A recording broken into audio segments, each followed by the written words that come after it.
ద్వేషము చూపిస్తే అంత శక్తి మనం ప్రదర్శించవచ్చు అనుకుంటారు. కానీ అంత ద్వేషములో కూడా ప్రేమను ప్రదర్శించగలిగిన వాడే నిజమైన శక్తివంతుడు. అందరినీ చంపడం చాలా సులువు, కానీ చనిపోయే వారిని బ్రతికించడమే నిజమైన సిలువ శక్తి. హల్లెలూయా. ఈరోజు మన చేతిలో కూడా వెలిగించబడినప్పుడు ఆ శక్తి మీకు అర్థం కావాలి. ఈరోజు మీరు చూస్తున్నది కేవలము రొట్టె కాదు, విరిగి నలగొట్టబడిన ఆయన శరీరం. అందులో శక్తి ఉందంట. ఏం శక్తి? దైవికమైన స్వస్థత, దీర్ఘాయుష్యం.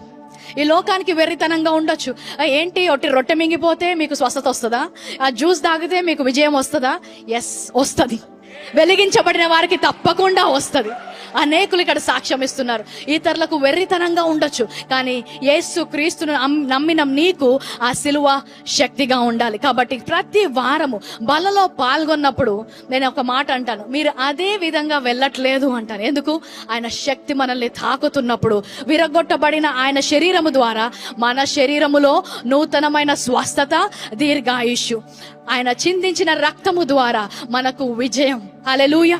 ఈరోజు వెలిగించబడిన వారి వలె మనము ఎప్పుడైతే ఆ బలలో పాల్గొంటామో, పౌలు జీవితంలో ఎలాగైతే ఆయన సంపూర్ణంగా రూపాంతరము చెందాడు.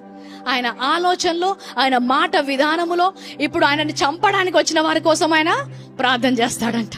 ఆయనను వెలగొట్టడానికి వస్తే వాక్యము బోధిస్తాడంట. అంతగా మార్చేశాడు. మీరు చెప్పండి, ఒక వ్యక్తిని నరహంతకుడుగా మార్చడం గొప్ప పనా, లేకపోతే ఇతరులను ప్రేమించే వ్యక్తిగా మార్చడం శక్తివంతమైన పనా? ఏది గొప్పది? సిలువ అందుకే గొప్పది. ఏ మతము చేయలేని కార్యము సిలువ చేయగలిగింది.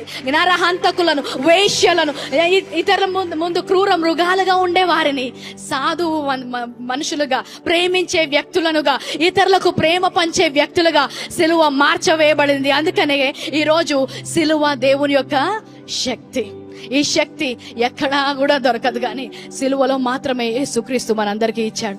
ఈరోజు నీ శక్తితో నువ్వు చేయాల్సిన అవసరం లేదు. ఇది నమ్మినట్లయితే ఆయన కృప